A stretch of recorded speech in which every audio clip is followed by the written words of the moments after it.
இன்றைக்கி கடவுள் நம்மளுக்கு கொடுத்துருக்க வசனம் 1 பேதுரு 5:8. தெளிந்த புத்தி உள்ளவர்களாய் இருங்கள், விழித்திருங்கள். ஏனெனில் உங்கள் எதிராளியாகிய பிசாசானவன் கெர்ச்சிக்கிற சிங்கம் போல் எவனை விழுங்கலாமோ என்று வகை தேடி சுற்றித் திரிகிறான். இந்த வசனத்தை கொண்டு கடவுள் நம்மகிட்ட என்ன சொல்கிறத பார்ப்போம். நம்ம நல்லா இருக்கணும்னு நினைக்கிறவங்கள விட எப்போ நம்ம கெட்டு போவோம், அழிஞ்சு போவோம், தோற்று போவோம், அசிங்கப்பட்டு போவோம்னு நினைக்கிறவங்க தான் அதிகமாக இருப்பாங்க. எல்லாரோட வாழ்க்கையிலையும் இருக்க தான் செய்கிறாங்க.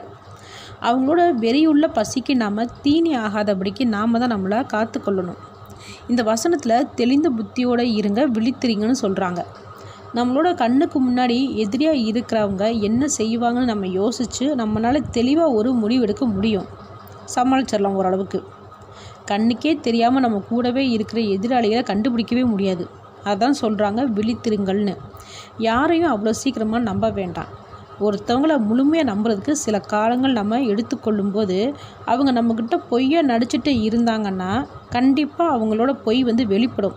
ஏதோ ஒரு தருணத்தில் அவங்கள அறியாமலே கண்டிப்பாக வெளிப்படும். அப்போ நம்ம சுதாரிச்சுக்கணும். இதை தான் அறிவை தூங்க விடாமல் விழித்திருங்கள்னு சொல்கிறாங்க. இப்படி நம்ம பிசாசுக்கிட்ட இருந்து தப்பிக்கிறதுக்கு கடவுள் நமக்கு தெளிந்த புத்தியை கொடுக்கணும்னு வேண்டிக் கொள்ளுவோம். ஆமேன்.